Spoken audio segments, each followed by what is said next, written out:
여러분 안녕하세요. 오태훈입니다. 자, 이제 이 시간부터는 이제 네 번째 과목인 전산영어 실무에 대해서 살펴보도록 하겠습니다. 자, 이번 시간은 전산영어 실무에 대한 개략적인 내용과 컴퓨터 시스템에 관한 내용을 살펴보도록 할게요. 자, 우리 정보처리 기능사 실기는 이렇게 4개 과목으로 구성이 되어 있다 그랬죠?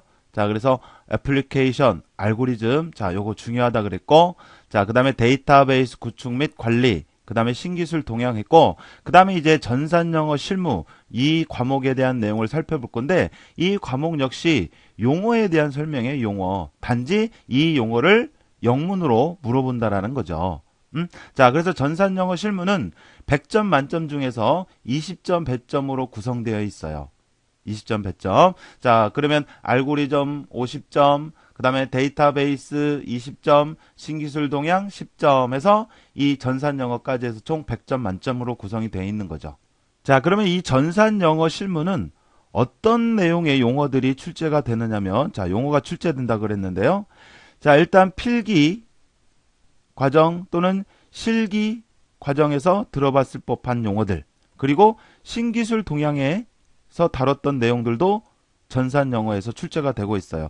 다만 이제 한글로 물어보지 않고 이제 영문으로 물어본다는 것 뿐이죠. 알았죠? 자, 그러니까 필기나 실기 때 들어봤던 용어, 그리고 신기술 동향에서도 들어봤던 용어이기 때문에 낯설거나 그러진 않을 거예요. 다만 이제 영문으로 우리가 그거를 해석해야 한다라는 게 이제 문제이긴 하는데, 이 영문으로 해석을 할 때도 전체 문장을 해석하기는 물론 해석하면 좋지만 그렇지 않고 특징적인 그 용어를 나타내는 특징적인 부분들이 있어요. 그래서 저와 함께 공부를 하면서 그러한 특징적인 부분들을 찾아내는 연습, 긴 문장에서 그런 특징, 용어에 관련된 특징적인 부분들을 찾아내는 연습들을 해주시면 되겠어요. 아셨죠? 자, 그러면 이제 전산영어 실무도 지금부터 시작해 보도록 하겠습니다. 자, 그러면 첫 번째 용어부터 보도록 할게요. 첫 번째 용어는 이제 CPU에 관한 내용이네요. CPU. 자, CPU는 영문으로 하면 Central Processing Unit 이렇게 얘기를 하는데, 자, CPU는 첫 번째 문장에서 우리가 딱 보면 끝나는 거예요. Brain of a Computer라고 했네요. 그러니까 컴퓨터의 브레인, 두뇌다 이거죠. 그러면 컴퓨터 상에서 두뇌, 즉 사람으로 말하자면 두뇌에 해당하는 부분이 뭐예요? CPU잖아요, CPU.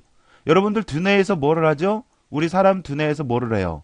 우리가 움직이는 모든 것을 지시하고, 그 다음에 생각하게 하기도 하고, 그 다음 필요한 것은 기억하기도 하고 그러죠. 그와 같이 컴퓨터에서도 전체적인 모든 것을 관리하고 제어하고 실질적인 문제도 처리하고 그 다음 필요한 것은 기억하기도 하는 그러한 역할을 해주는 부분이 바로 CPU. 자, 그래서 컴퓨터의 두뇌 해당하는 부분이 뭐냐? 그러면 요게 바로 특징적인 용어예요. 부분이에요. 자, 그래서 컴퓨터의 두뇌. 그러면 CPU다 이거죠. CPU. 알았죠? 자, 그리고 CPU는 대부분 모든 컬큘레이션이라고 하는 건 계산이에요. 계산을 처리를 해준다 이거죠. 자, 그리고 CPU는 매우 중요한 컴퓨터에서 매우 중요한 요소다 이거죠. 매우 중요하죠. 우리 두뇌 매우 중요하잖아요. 그죠? 자, 그리고 CPU는 세 개의 부분으로 구성이 되어 있어요. 어떻게? Arithmetic Logic Unit. 그러니까 산술, 논리, 연산이죠. 자, 산술 그러면 뭐 더하기 빼기 곱하기 나누기고, 논리면 참이다 거짓이다 이런 거고. 그래서 그걸 ALU라고 줄여서. 자, 그다음에 컨트롤 유니트, 제어하는 부분이죠. 제어 장치. 제어 장치. 자, 그리고 레지스터. 이 레지스터라고 하는 것은 이제 기억해 주는 부분이죠. 컴퓨터에 수행하는 데 있어서 필요한 내용이라든지 또는 컴퓨터의 중간 내용이라든지 해서 컴퓨터가 처리하는 데 있어서 필요한 여러 가지 내용이나 또는 중간 결과나 이런 것들을 기억해 주는 부분이 바로 레지스터. CPU 내에 있는 고속 기억 장치.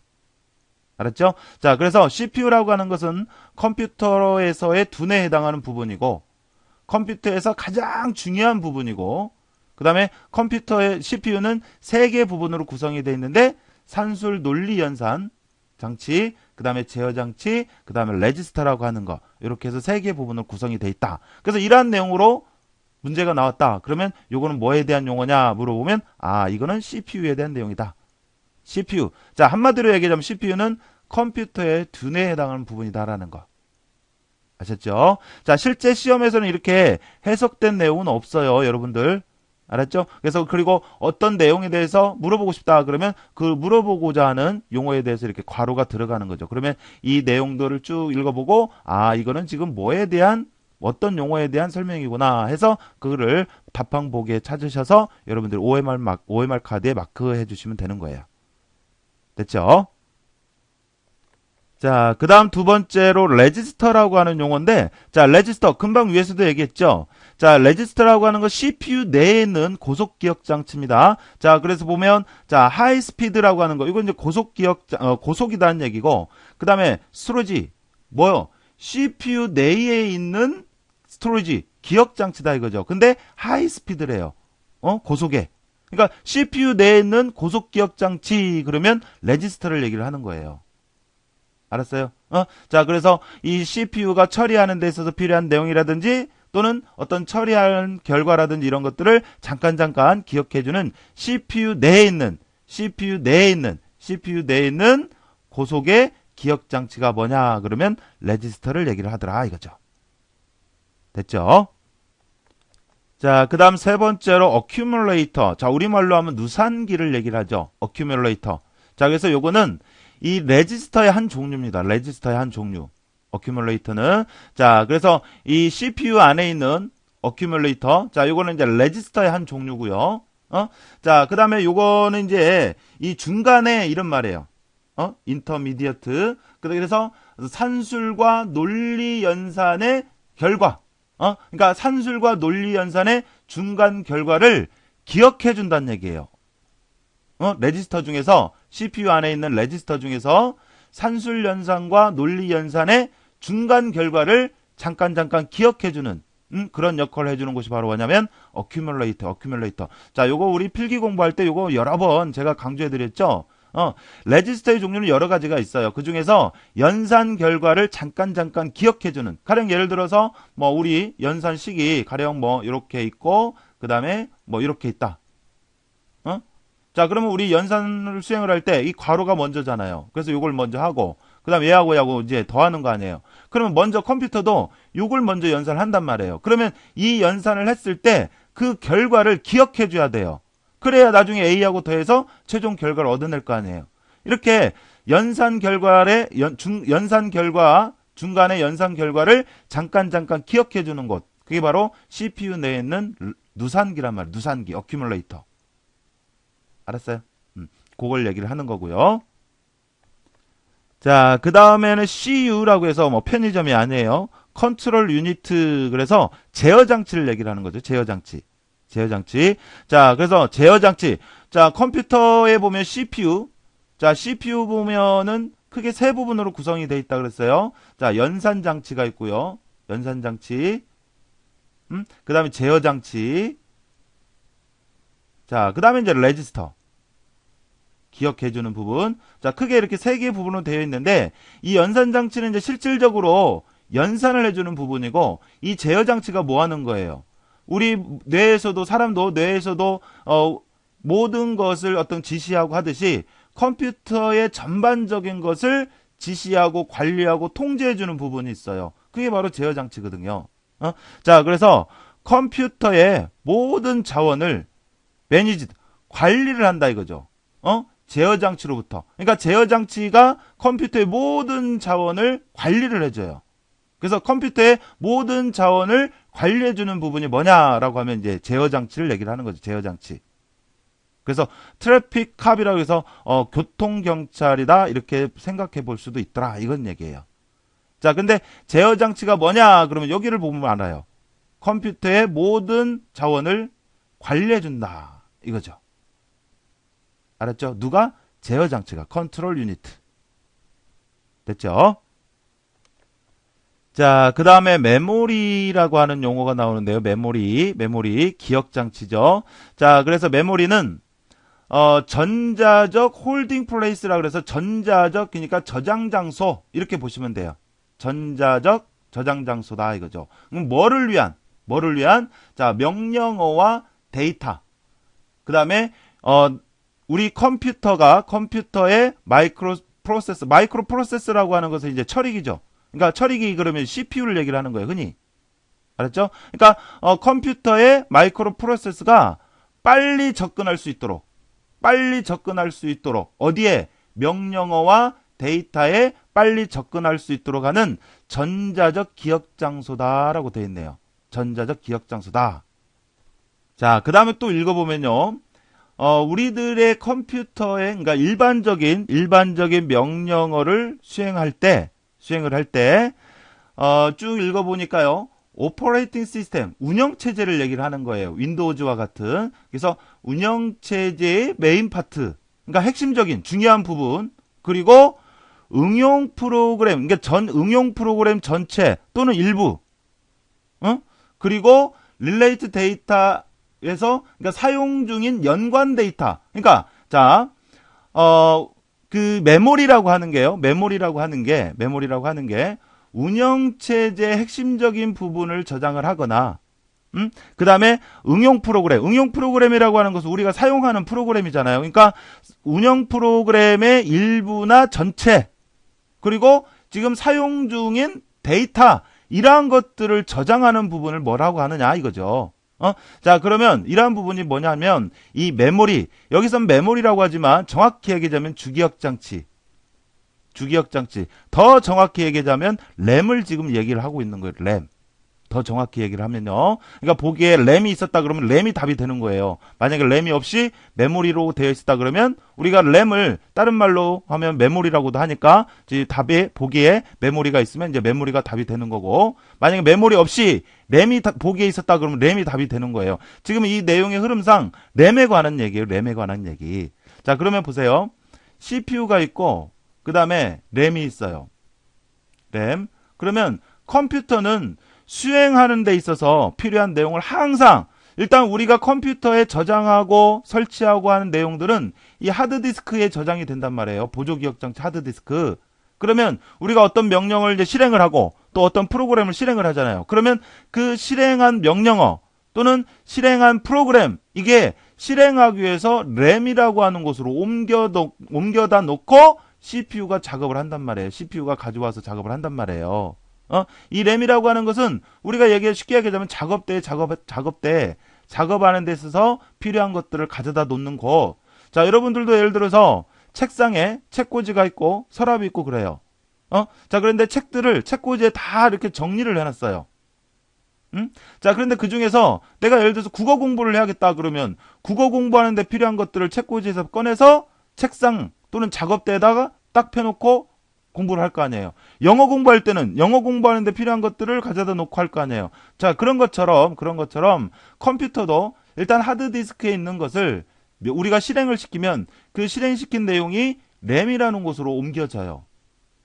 그래서 실행 중인 연관 데이터가 기억이 되기도 하고, 또 실행시킨 응용 프로그램의 전체 또는 일부가 기억하기도 하고, 그 다음에 우리가 부팅을 하게 되면, 컴퓨터 전원을 넣게 되면 그 운영체제의 중요한 부분이 램으로 옮겨져서 우리가 컴퓨터를 사용할 수 있도록 하는 거란 말이에요. 알았어요?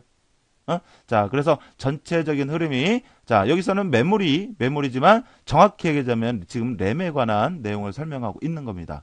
자, 뒤에 램에 대해서는 다시 한번 나올 거예요. 이 램이라고 하는 것은 현재 수행 중인 내용, 그 다음에 현재 작업하는 데 있어서 필요한 것들을 가져다 놓는 것이고, 이건 휘발성 메모리죠. 전원을 끄면 지워지는.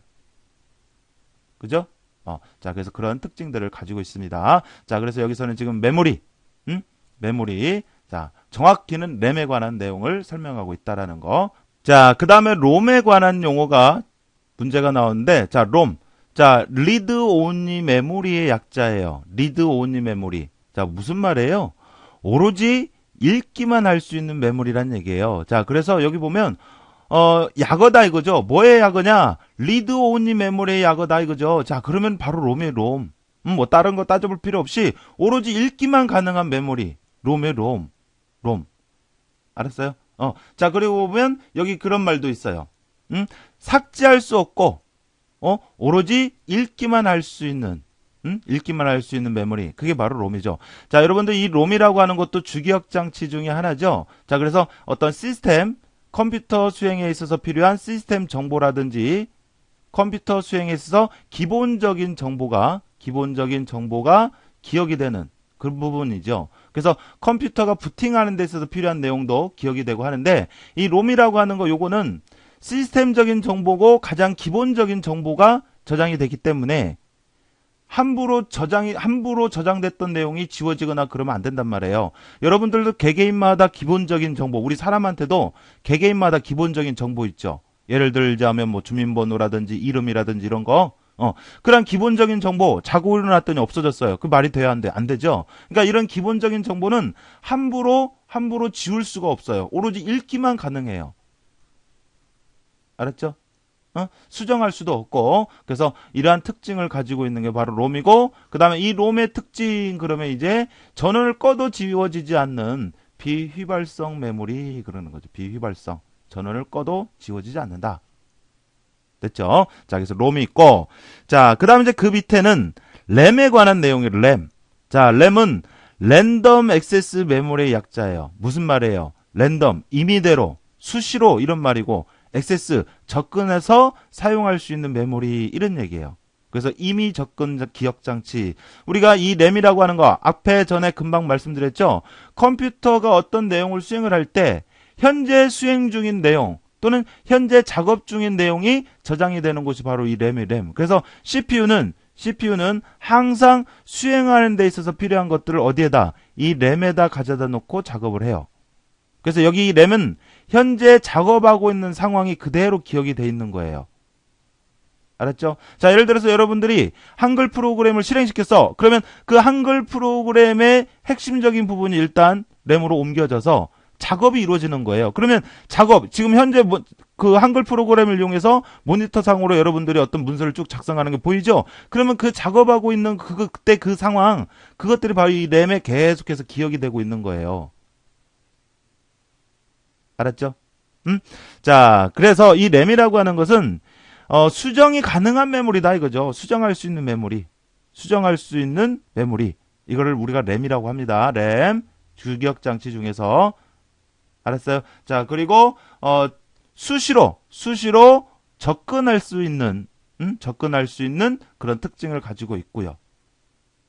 알았어요? 자, 그래서 램에 대해서는 제가 충분히 앞에서도 설명드렸으니까 램에 대한 특징. 자, 수정할 수 있는 메모리고요. 알았죠? 수정할 수가 있는 거고 임의대로 수시로 접근할 수 있는 메모리라고 하는 이런 내용을 보고 여러분들 구분할 수 있도록 해주시면 되겠어요. 자, 그 다음에 한 가지 더 하자면 휘발성 메모리입니다. 얘는 알았죠? 휘발성. 자, 롬은 비휘발성이고요. 이렇게 해서 정리를 해두시면 되겠습니다.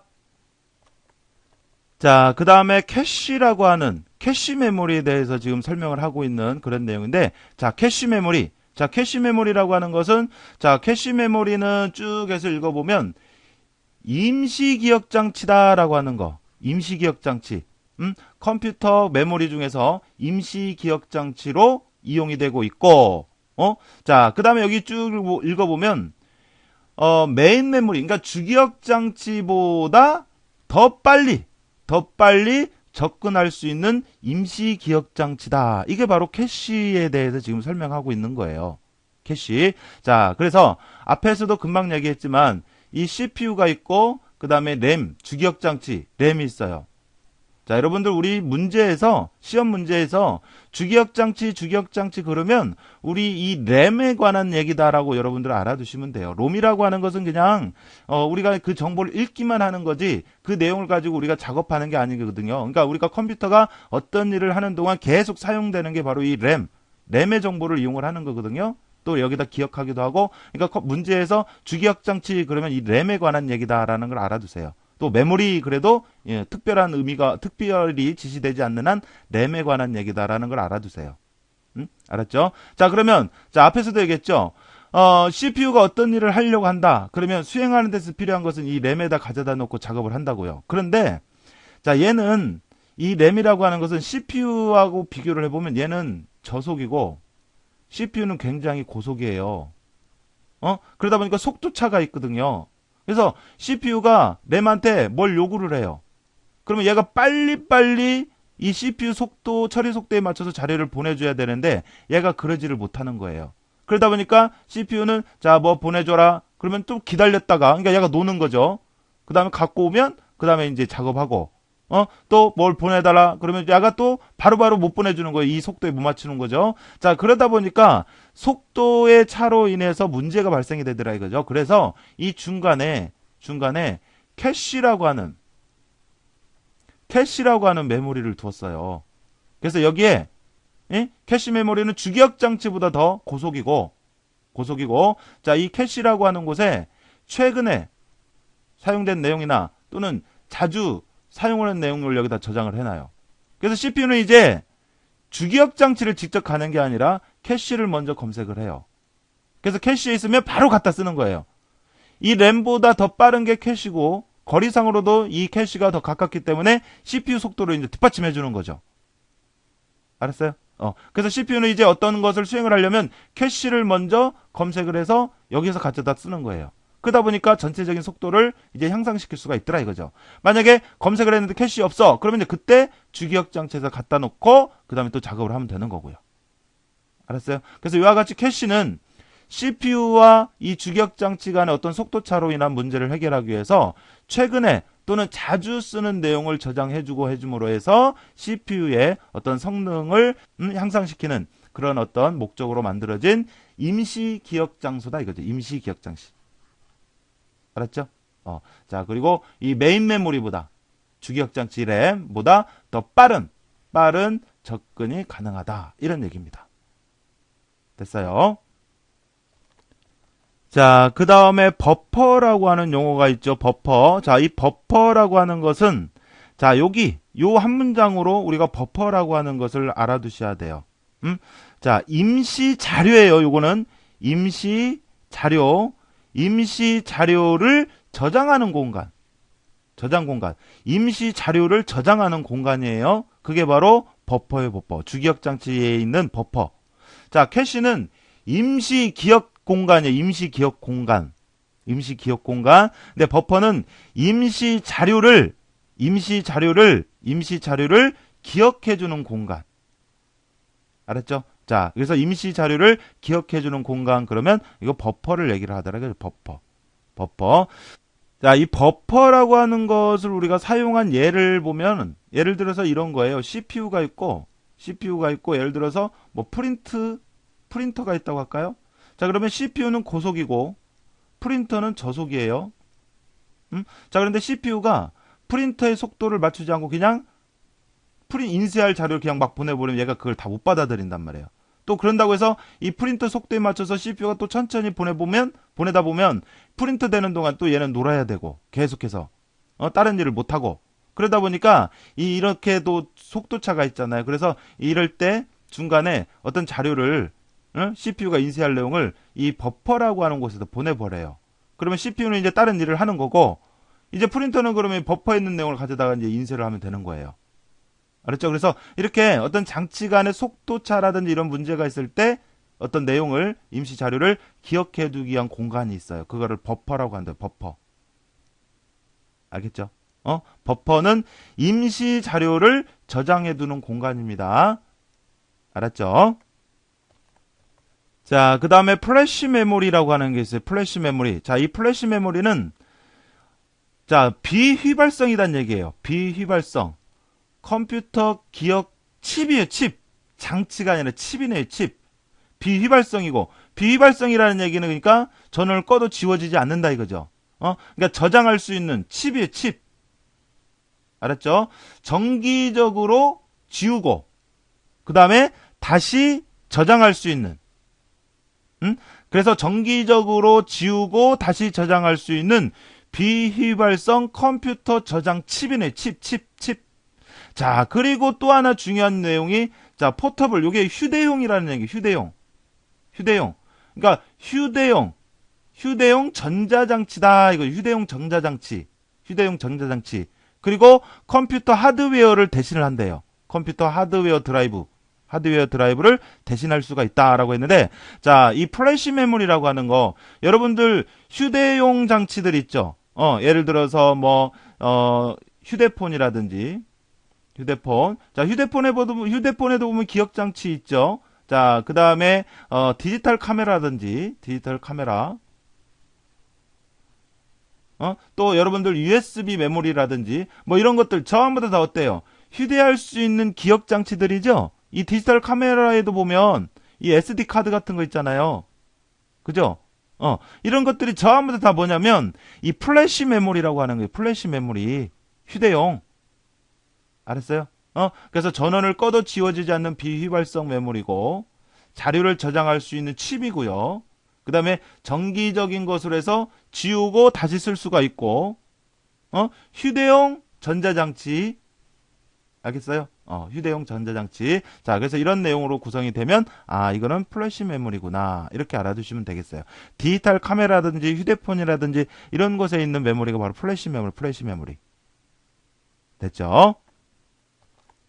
자, 그 다음에 CD-ROM이라고 하는 게 있네. CD-ROM. 자, CD-ROM. 자, CD-ROM은, 자, 이게 무슨 얘기예요? 영구적인 저장 장치다. 이거예요. 영구적인 저장 장치다. 그래서 영구적인 저장 장치의 일종이고, 자, 데이터라든지, 인스트럭션, 명령이라든지, 인포메이션, 정보, 이런 것들을 홀드, 즉 저장한다는 얘기예요. 차후에 쓰여질 것을 대비해서 데이터나 뭐 정보나 명령어 이런 것들을 저장을 하는 영구적인 기억 장치의 종류. 그래서 영구적인 기억 장치다 그러면 CD-ROM. 이 CD-ROM에 저장이 된 내용은 여러분들 지울 수 있어요? CD-ROM에 있는 거? CD-ROM에 있는 것은 우리가 임의대로 수정이 안 돼요. CD-ROM에 저장이 되면 그거 저장된 것을 이제 이용만 하는 거지 수정이라든지 삭제라든지 이런 게 안 된단 말이에요. 그래서 영구적인 우리 그 CD-ROM 자체가 없어지지 않는 한 영구적으로 그 내용을 이용할 수가 있는 거죠. 그랬죠? 그래서 영구적인 기억 장치 그러면 CD-ROM 이렇게 알아두시고, 참고로 이 CD-ROM 같은 경우는 700메가 정도의 이 용량을 가진 내용을 저장할 수가 있죠. 됐죠? 자, 그 다음에 DVD라고 하는 용어가 있네요. 자, DVD. 자, DVD는 광학 디스크 기술의 한 종류죠. 광학 디스크 기술의 한 종류. 자, CD-ROM과 시뮬러, 유사한 광학 디스크의 하나의 종류다 이거죠. 알았죠? DVD는. 자, 그러니까 외관상으로 보면 CD-ROM에 의한 CD인지 아니면 DVD인지 구분이 안 돼요. 구분이 안 되는데 이제 그 내용을 그 자료를 저장하는 거 이게 이제 초정밀 기술을 이용을 하는 게 바로 DVD. 외관상으로는 표현이 안 되지만, 자, 그래서 이 DVD는 CD-ROM과 같은 유사한 광학 디스크 기술의 하나의 종류이고, 이 DVD는요, 저장할 수가 있어요. 최소한 4.7기가 데이터, 7GB의 데이터를 최소한 4.7GB의 데이터를 저장할 수가 있어요. 자, 이 DVD는 4.7기가에서 17기가 정도의 내용을 저장할 수가 있어요. 아까 CD-ROM은 뭐라 그랬죠? 700메가 정도를 저장할 수가 있다 그랬죠? 이 메가하고 기가하고의 단위 차이는 메가의 1000배 한 게 바로 기가예요. 알았죠? 메가바이트의 약 1000배가 기가예요. 알았어요? 자, 그렇게 보시면 되고, 그래서 CD-ROM은 700메가 정도의 내용을 저장할 수가 있었는데, 근데 이 DVD는 4.7기가. 이거를 그러니까 예를 들어서 메가로 바꾼다 그러면 4700메가 이런 얘기예요. 알았죠? 약. 자, 그래서 최소한 4.7GB의 내용을 저장할 수가 있고, 한 편의 영화를 충분히 저장할 수 있는 길이다. 이런 얘기예요. 그래서 DVD는 CD-ROM에 비해서 더 많은 정보를 저장할 수가 있고요. 그 다음에 CD-ROM보다 화질이 좀 좋다. 뭐 이런 특징을 가지고 있습니다. 알겠죠? 자, 그래서 지금 DVD에 대한 설명을 하고 있고요. 자, 그 다음에 마우스. 자, 여러분들 마우스 아시죠? 자, 마우스에 대한 설명인데, 자, 포인팅 디바이스. 이게 무슨 얘기예요? 위치 결정자단 얘기죠. 위치 결정자. 위치 결정자. 자, 그리고 2차원적인 움직임을 감지한대요. 2차원적인 움직임을 감지하는 위치 결정 장치. 위치 결정 장치이고, 그 다음에 쭉 읽어보시면, 자, 이 마우스는, 자, 여기, under one of the user hand. 이게 무슨 얘기예요? 사용자의 한 손에 줄 수 있는 오브젝트, 물체란 얘기예요. 알았어요? 그러니까 사용자의 한 손에 줄 수 있으면서 위치 결정 장치, 이게 뭐냐 이거죠. 여러분들 어때요? 컴퓨터에서 어떤 위치를 지정을 하고 위치를 선택을 하고 할 때 뭐 쓰세요? 여러분들 뭐 갖고 써요? 키보드, 마우스 뭐 이렇게 있는데 마우스 가지고 하잖아요. 마우스 가지고 내가 원하는 곳 선택하고 실행시키고 하잖아요. 한 손에 줄 수 있으면서. 그죠? 자, 그리고 하나 또는 그 이상의 버튼이 있대요. 뭐가? 마우스가. 자, 그래서 마우스에 대한 내용은 이런 형태로 여러분들이 봐주시면 되겠습니다. 자, 그 다음에 OCR이라고 하는 게 있네요. OCR. 자, 광학 문자 판독기죠. 우리말로 하면. 광학 문자 판독기. 그러니까, 우리가 글로 쓴 문자라든지 이런 것을 컴퓨터가 인식할 수 있도록 그런 문자를 읽어드리는 장치예요. 문자를 읽어드리는 장치. 알았어요? 자, 여러분들 우리 수표, 이런 데 보면 이 기계어 문자로 숫자 같은 거 써져 있잖아요. 그죠? 그러니까 그런 숫자는 문자 이런 것들을 읽어드리는 장치가 바로 OCR, 광학 문자 판독기예요. 알겠어요? 자, 그래서 OCR은 자, 여기 보면 자, reading text from paper. 종이의 문자를 읽어드린다 이거죠. 종이에 적힌 문자를 읽어드린다? 그럼 이건 광학 문자 판독기구나. 요거 하나 보고 이것만 보고도 우리가 쉽게 구분할 수 있어야 돼요. 종이에 써진 문자를 읽어드린다. 자, 수표 생각하세요. 이거 OCR. 광학 문자 판독기. 알았죠? 자, 그리고 여기 보면 변환시켜 줄 수 있대요. 이미지로. 그러니까 컴퓨터가 처리할 수 있는 이미지 형태로 변환해 주기도 한대요. 그래서 컴퓨터가 처리할 수 있는 형태로 바꿔서 컴퓨터 안에서 처리가 되는 거죠. 이걸 바로 뭐라 그래요? OCR, 광학 문자 판독기다. 이렇게 얘기를 합니다. 됐죠?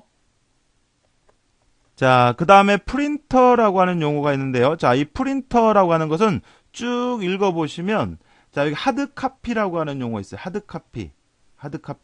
자, 그리고 여기 쭉 읽어보시면은, 자, 물리적인 인쇄 매체돼요. 물리적인 인쇄 매체고, 자, 종이 페이퍼, 종이와, 그 다음에 트랜스페어런시스라고 하는 것은 요거는 이제 투명 용지예요. 그러니까 종이나 투명 용지에 인쇄하는 인쇄 매체, 이걸 뭐라고 하느냐 이거죠. 프린터죠, 프린터. 그리고 이 종이나 투명 용지 이런 곳에 출력하고 하는 거 이거를 하드카피라고 하드카피. 자, 여러분들 이제 우리가 보면 하드카피가 있고요. 하드카피가 있고 그다음에 소프트 카피가 있어요. 하드카피라는 용어가 있고 소프트 카피라고 하는 용어가 있는데 이 하드카피라고 하는 것은 프린터 등을 이용해서 종이로 인쇄하는 것. 종이 등으로 인쇄하는 것. 이게 하드카피예요. 그러면 소프트 카피라고 하는 것은 모니터로 보여주는 거. 뭐 미리 보기 있잖아요. 있죠? 여러분들 뭐 한글이나 또는 뭐 파워포인트나 이런 문서 작성하고 미리 보기 있잖아요. 미리 보기. 그럼 미리 보기 이런 기능을 이용해서 모니터로 보여주는 거. 그거를 소프트 카피라고 하고 그다음 프린터를 이용해서 종이로 인쇄하는 거. 이걸 하드카피라고 하드카피. 알았죠? 자, 그래서 프린터는 하드카피를 생산해내는 것이고요. 그 다음에 종이나, 그 다음에 투명 용지, 이런 곳에 출력해내는, 인쇄해내는 물리적인 인쇄 매체다, 이거죠. 자, 그 다음에 하드카피라고 하는 용어가 또 바로 나오네요. 하드카피 말씀드렸죠? 자, 프린터나 이런 것, 프린터를 이용해서 종이라든지 투명 용지 이런 곳에 출력해내는 거, 이걸 하드카피라고 한다 그랬어요. 자, 그래서 이 프린티드 데이터, 출력된 데이터다 이거죠. 그래서 그거를 하드카피라고 부르고, 그 다음에 여기는 이제 퍼머넌트, 영구적이다 이거죠. 무엇보다 소프트 카피로 된 거보다 출력된 거보다 이 영구적으로 볼 수 있는 거, 영구적으로 가지고 올 수 있는 거, 영구적으로 유지되는 거, 이게 바로 뭐냐? 하드 카피를 얘기를 하더라 이거죠. 그러니까 소프트 카피라고 하는 거, 이 소프트 카피라고 하는 것은 이건 이제 모니터로 보는 건데, 이 모니터로 보는 것은 어때요? 컴퓨터가 켜져 있을 때는 가능하지만 컴퓨터가 꺼지면 볼 수가 없는 거죠. 하지만 인쇄를 해서 종이로 보는 것은 컴퓨터가 꺼지든 켜지든 어때요? 상관없이 그게 훼손되지 않는 한, 출력된 내용이 훼손되지 않는 한 그대로 보존이 될 수가 있잖아요. 그죠? 그래서 그런 특징을 지금 얘기를 하고 있는 거고요. 자, 그 다음에 스플러라고 하는 용어가 있죠. 자, 스플러. 자, 이 스플러라고 하는 것은, 스플러는 소프트웨어의 하나의 어떤 기법인데, 넣는데요. 인쇄할 작업을 넣는데요. 어디에? Q라고 하는 곳에 인쇄할 작업을 넣는다. 이게 이제 핵심적인 내용이에요. 언제? 인쇄되는 동안. 알았죠? 프린터가 인쇄되는 동안 인쇄할 작업을 Q라고 하는 곳에 넣는 그런 어떤 소프트웨어적인 어떤 행위, 이런 것을 스플러라고 해요. 스플러. 자, 그러니까 이 스플러도 마찬가지예요. CPU가 있고, 그 다음에 이제 프린터가 있어요. 그러면 앞에서도 얘기했지만, CPU는 고속이고, 이 프린터는 저속이단 말이죠. 그러면 이 CPU가 그냥 인쇄될 내용을 그냥 무작정 보내버리면, 특히 이제 대용량 경우, 인쇄할 내용이 많은 경우, 이 CPU가 보낸 자료를 이 프린터는 못 받아들인단 말이에요. 그래서 앞에 이 중간에 버퍼라고 하는 것을 이용을 해서 하는 경우도 있지만, 디스크를 이용을 하는 방법도 있어요. 디스크, 보조기억 장치, 디스크. 그러니까 디스크를 이용하면 더 많은 공간을 이용을 하기 때문에 더 많은 양을 저장할 수가 있는 거죠. 그래서 CPU가 버퍼가 아닌 디스크에 자료를 보내는 거예요. 디스크에. 그리고 나서 CPU는 이제 다른 일을 하고, 프린터는 이 디스크에 있는 것을 가져다가 인쇄를 하죠. 이게 바로 스플링이에요. 스플링이고, 이런 기법을 스플링이라고 하고, 이런 역할을 하는 게 바로 스플러죠. 스플러. 버퍼를 이용을 하는 거는 이제 버퍼링이라고 하고요. 여기서 버퍼를 이용을 하는 게 아니라 디스크를 이용을 한다고. 주변 장치인 디스크. 그래서 CPU가 인쇄될 내용을 디스크라고 하는 거에 보면 처리될 순서를 이 기억하고 하는 곳이 Q라고 하는 곳이 있어요. Q. 디스크 상에. 그래서 Q라고 하는 곳에 인쇄될 내용을 보내버리는 거예요. 인쇄될 내용을 넣는다 이거죠. 그러면 프린터는 이 디스크에 있는 걸 가져다 인쇄를 해요. 자, 그러므로 해서 둘 간의 어떤 속도차로 인한 문제를 해결하고자 하는 방법이 스플링인데, 이 스플링과 같은 역할을 하는 게 바로 스플러다. 이게 스플러. Q라고 하는 것은 디스크 상에 있는 그런 어떤 순서를 나타내고 하는 그런 공간이 되는 거고요. 알겠죠? 자, 그 다음에 LCD라고 하는 게 있네. LCD라고 하는 건 액정 표시 장치죠. 여러분들 모니터로 많이 쓰고 계시는 거, 뭐 LCD, LED 뭐 많이 쓰시죠? 자, 그래서 LCD, 요거는 우리가 신기술 동향에서도 다뤄본 적 있죠. 자, 그래서, 디스플레이. 자, 그러니까, 정보를 스크린에 보여주는 그런 어떤 장치이고, 자, 여기, 리퀴드 크리스탈이라고 하는 거. 자, 요게 핵심 내용이네요, 요거. 이게 바로 뭐예요? 액정이죠, 액정. 리퀴드 크리스탈이라고 하는 거. 이게 액정이에요. 그러니까 액정을 이용해서 스크린에 정보를 표시해 주는 거. 이게 바로 뭐냐? LCD. 우리말로 하면 액정 표시 장치죠. 액정 표시 장치. 알았죠? 그래서 리퀴드 크리스탈 액정. 액정을 이용을 해서 정보를 스크린에 표시해 주는 그 표시 장치가 뭐냐? 그러면 LCD다. LCD. 됐죠? 자, 그다음에 그 밑에 보면 이제 PDP라고 하는 게 있어요. PDP. 자, 요거는 가스를 이용을 하는데, 네온가스. 자, 그러니까 두 얇은 유리판에 가스를 이용해서 이 인쇄될 내용, 표시될 내용을 표현해주고 하는 거, 문자나 숫자 이런 것들을 표시해주고 하는 거, 이게 바로 PDP지, PDP. 알았죠? 가스를 이용을 하는 거.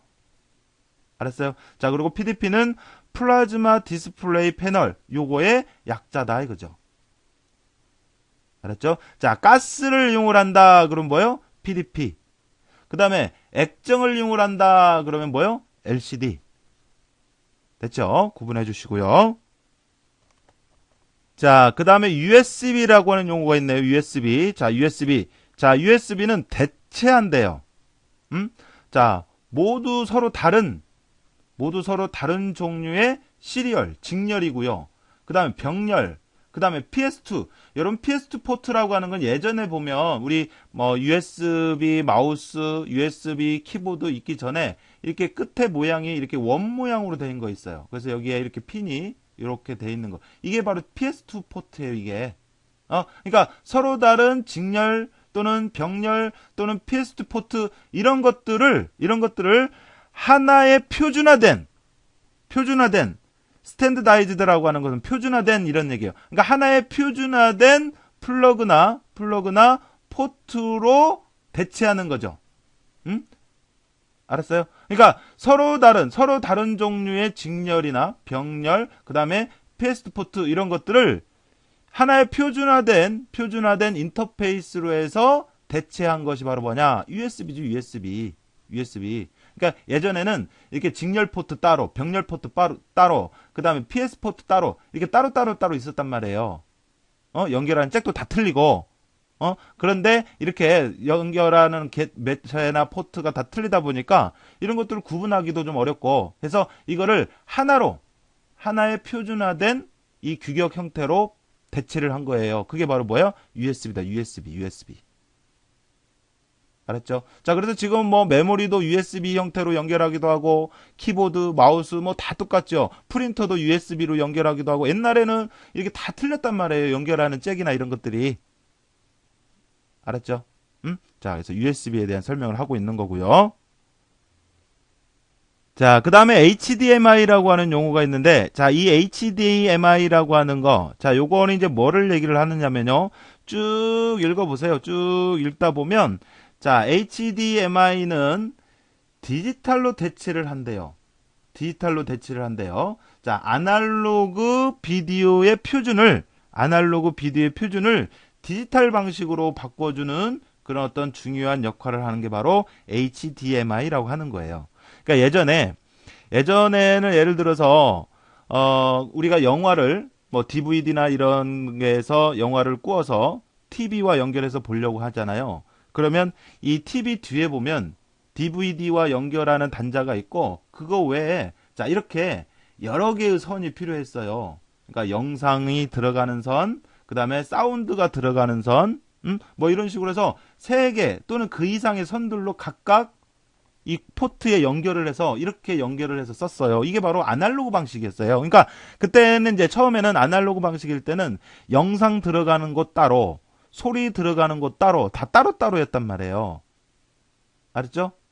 자, 그러던 것을 이거를 하나로 이제 합칩니다. 이거를. 그 하나로 합친 게 바로 HDMI예요. 그래서 HDMI 단자는 이렇게 생겼어요. 꽂는 곳은 이와 같은 모양으로 생겼고요. 그래서 여러분들 TV 뒤에 나 이런 모양이 있는지 한번 봐주세요. 그러면 HDMI 단자가 있는 거예요. 그러면 이 HDMI 케이블을 연결해서 이렇게 복잡한 선 구조가 아니더라도 한 번에 하나의 선으로 연결해서 볼 수가 있는 거죠. 컴퓨터에도 이런 단자가 있기도 하고요. 알았죠? 그러니까 예전에는 이와 같이 영상 들어가는 곳 따로, 음성 들어가는 곳 따로 해서 이렇게 따로따로 되어 있었거든요. 예전에는. 근데 HDMI 단자는 이와 같이 해서 이걸 하나로 해서 통합해서 사용하는 게 바로 HDMI, 디지털로 해서 대체를 해서 이 하나의 선을 묶어 놓은 게 HDMI입니다. 아셨죠? 자, 그 다음에 비트라고 하는 용어가 있네요. 비트. 자, 여러분들 비트. 그러면 이진수 한 자리를 우리가 1비트라 하죠? 이진수 한 자리. 자, 그래서 여기 보니까 바이너리 디지트. 이진 숫자대요. 자, 스탠다드 유니트 오브 디지털 마킹. 그러니까 디지털 표기를 위한 기본 단위인 이진 숫자를 뭐라고 하느냐? 그럼 비트를 얘기를 하는 거예요. 0 또는 1이면서. 이진수를 쓰는. 알았죠? 자, 그걸 비트라고 해요. 비트. 자, 그 다음에 이런 비트들이 모이면 이제 바이트가 되죠. 그래서 우리가 1바이트 그러면 몇 개의 비트가 8개의 비트가 모이면 우리가 1바이트라 얘기를 하죠. 알았죠? 자, 그래서 여기 쭉 읽어보면 바이트는 자, 요거 바이너리 텀 요거의 약어래요. 바이너리 텀 요거의 약어이면서 자, 여기 보니까 8개의 비트가 하나의 바이트와 같대요. 그러니까 8개의 비트가 보이면 1바이트를 하잖아요. 그죠? 그래서 이 바이트라고 하는 것을 지금 설명하고 있는 겁니다. 알았죠? 그리고 이 바이트가 되어야 비로소 문자를 표현하고 문자를 저장할 수 있는 단위가 되는 거예요. 자, 그래서 1바이트를 가져야 1바이트가 모여야 이 숫자 한 글자를 표현할 수가 있죠. 숫자 하나, 또 영문자 하나. 그러니까 숫자 한 글자나 영문자 한 글자당 1바이트가 들어가는 거예요. 이렇게 되어야 1바이트가 되어야 이렇게 문자를 표현할 수가 있다고요. 아셨죠? 그래서 그런 내용으로 지금 설명하고 있고요. 자, 그 다음에 아스키 코드라고 하는 거에 대해서 지금 설명하고 있는 게 있죠. 아스키. 자, 아스키 코드. 자, 아스키 코드는 자, 요거 이제 representing이라고 하는 것은 나타낸다 이 말이에요. 자, 그래서 영어 문자를 숫자로 나타내는 코드다 이거죠. 영어 문자를 숫자로 나타내는 코드. 자, 그리고 여기 쭉 읽어보니까 0부터 127까지의 숫자로 할당돼 있다 이거죠. 자, 그래서 이 문자를 약속된 어떤 숫자로 인식하도록 만든 코드가 바로 아스키 코드입니다. 아스키 코드. 그래서 아스키 코드는 7비트로 되어 있어요. 7비트. 그러니까 7비트로 되어 있다 보니까 2의 7승가지, 즉 128가지. 이 128가지를 표현할 수가 있는데 이게 128가지라는 게 0부터 127까지. 그러니까 0부터 127까지니까 128가지잖아요. 그래서 128가지를 표현할 수 있는 7비트로 구성된 영어 문자를 숫자로 나타내기 위한 코드가 바로 아스키 코드예요. 아스키 코드. 알았죠? 이렇게 해서 정리를 해주시면 되겠고요. 자, 그 다음에 여기 보니까 스택이라고 하는 용어가 있네. 스택.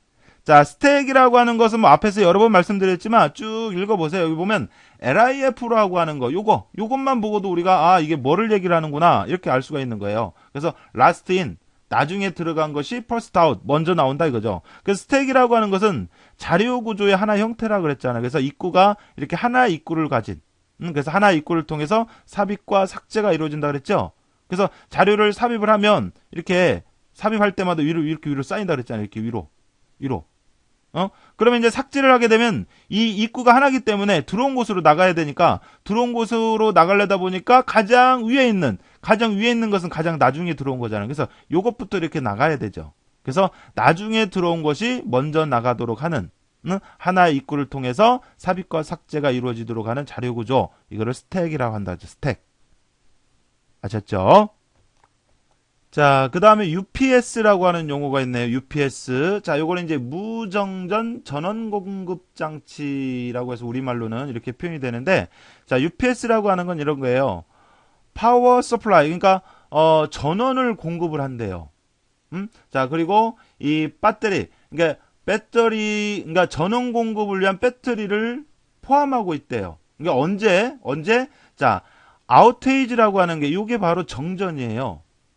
그러니까 정전이 발생을 했을 때도 이 전원을 유지하기 위한 배터리를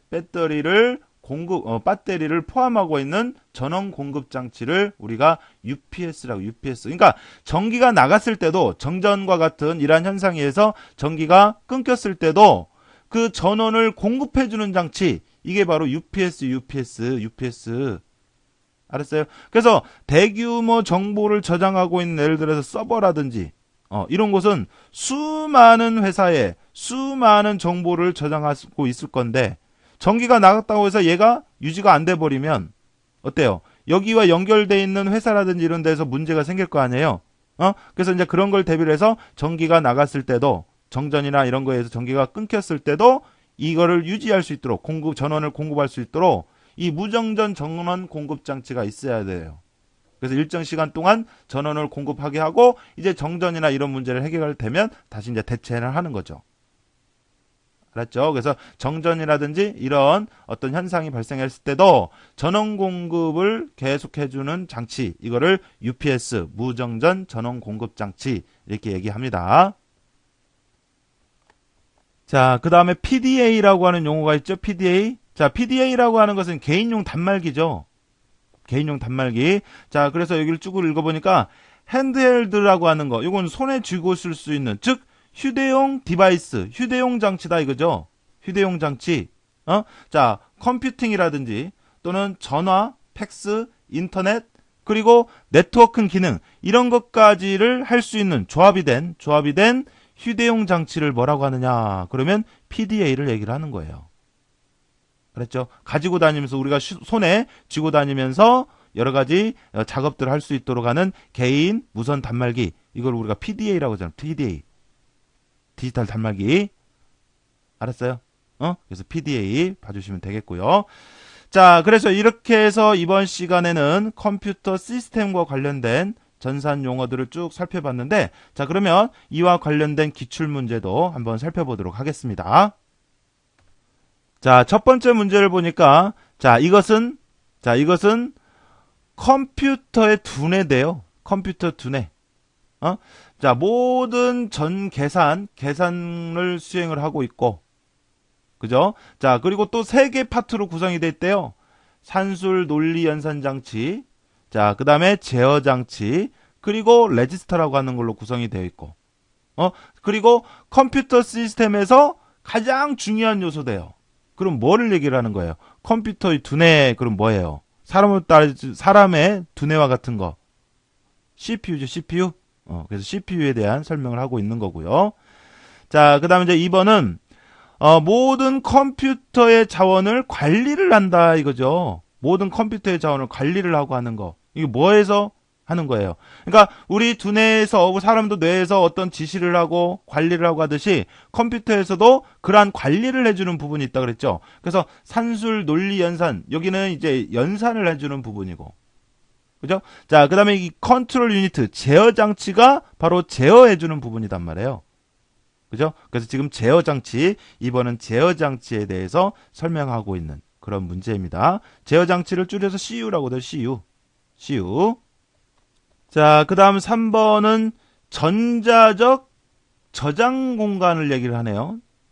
전자적 저장 공간. 그래서 명령어라든지 데이터, 그 다음에, 그러니까 우리 컴퓨터의 마이크로 프로세서가 이 명령어나 데이터에 빨리 접근할 수 있도록 하는 전자적 기억 장치, 기억 공간, 이걸 얘기를 하는 거고, 물어보는 거고, 그 다음에 우리들의 이 컴퓨터가 이 명령을 수행을 하고 있을 때 오퍼레이팅, 운영체제의 이 메인 파트, 핵심적인 요소라든지 또는 응용 프로그램의 전체나 또는 일부, 그리고 이 사용 중인 어떤 연관된 데이터들이 저장이 되는 것. 그래서 CPU가 어떤 일을 할 때 이 수행하는 데서 필요한 내용 또는 운영체제의 중요한 내용, 이런 것 등을 저장하는 것. 메모리를 얘기를 한다고요. 정확하게는 램을 얘기를 한다 그랬고, 자, 그래서 여기서는 답의 메모리가 되겠습니다. 자, 그 다음 4번은 보니까 변경할 수 있는 메모리인데요. 변경할 수 있는 메모리. 자, 그 다음에 또 여기 쭉 읽어보니까 컴퓨터 메모리의 한 종류대요. 뭐 할 수 있는 임의대로 접근할 수 있는 컴퓨터 메모리의 한 종류다. 그러면서 변경할 수가 있는 거. 그러니까 우리가 컴퓨터 CPU가 여러 가지 작업을 하는 동안 그때그때 상황도 저장을 해야 되고, 그 다음에 수행하는 데서 필요한 내용도 저장하고 하다 보면은 수시로 변경할 수가 있고요. 그 다음에 언제든지 바로바로 접근해서 쓰니까 빠른 임의 접근이 가능한 그런 메모리. 이게 바로 뭐예요? 램이죠, 램. 알았어요? 그래서 랜덤 액세스 메모리의 약자죠. 그래서 램을 지금 얘기를 하는 거고요. 자, 그래서 4번은 램이 되겠고요. 자, 그 다음에 이제 5번은 리드 온리 메모리 약자래요. 리드 온리 메모리, 롬을 얘기를 하는 거예요, 그러면. 됐죠? 그래서 5번은 롬이 되겠습니다. 자, 그 다음 6번은 자, kind of permanent storage. 그러니까 영구적인 저장 장치의 한 종류돼요. 영구적인. 자, 그래서 쭉 읽어보니까 데이터, 명령어, 그 다음에 정보.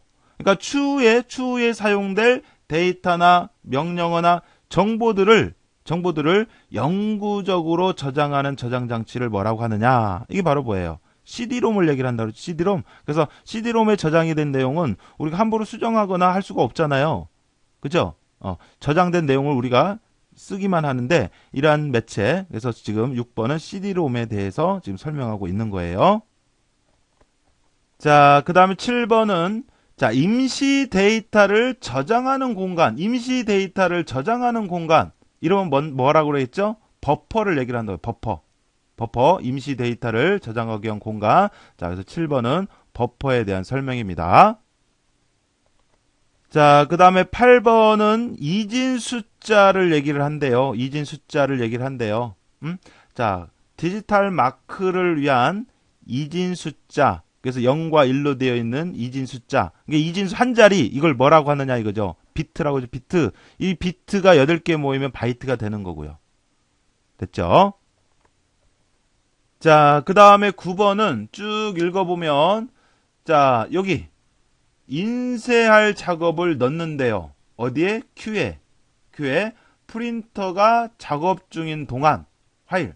그러니까 프린터가 작업 중인 동안, 사용 중인 동안, 인쇄할 작업을 큐와 같은 곳에 넣는 것. 이걸 뭐라고 한다 그랬죠?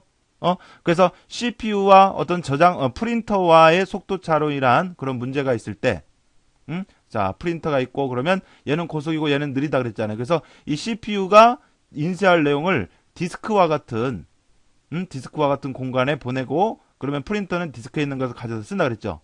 그래서 이런 것을 스플링이라고 하고 이런 역할을 하는 것을 스플러라고 한다 그랬죠. 스플러.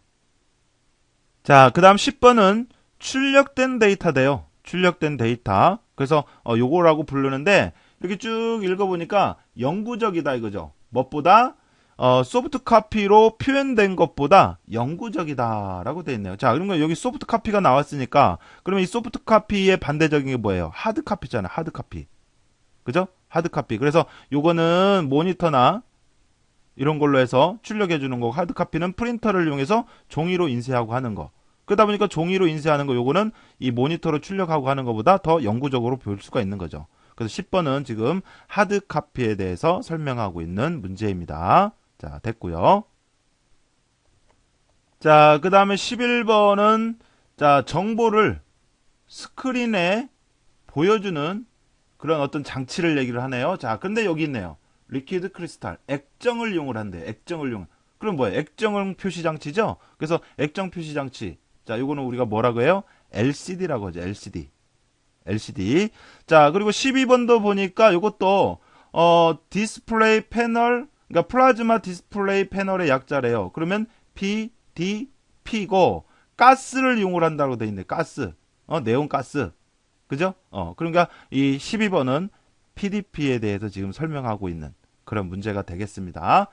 자, 이렇게 해서 이번 시간은 전산 영어 실무 첫 번째 내용에 대해서 우리가 쭉 살펴봤는데, 자, 여러분들 뭐 영어 그 전체를, 문장 전체를 뭐 해석을 하면 좋겠지만 너무 해석하려고 뭐 하지는 마시고요. 이 용어에 대한 핵심적인 부분들을 여러분들이 잘 구분해서 빠르게 찾을 수 있는 그런 연습을 좀 해주시면 되겠습니다. 됐죠? 자, 그래서 이번 시간 수업은 여기까지 해서 마치도록 하겠습니다. 자, 여러분 수고하셨습니다.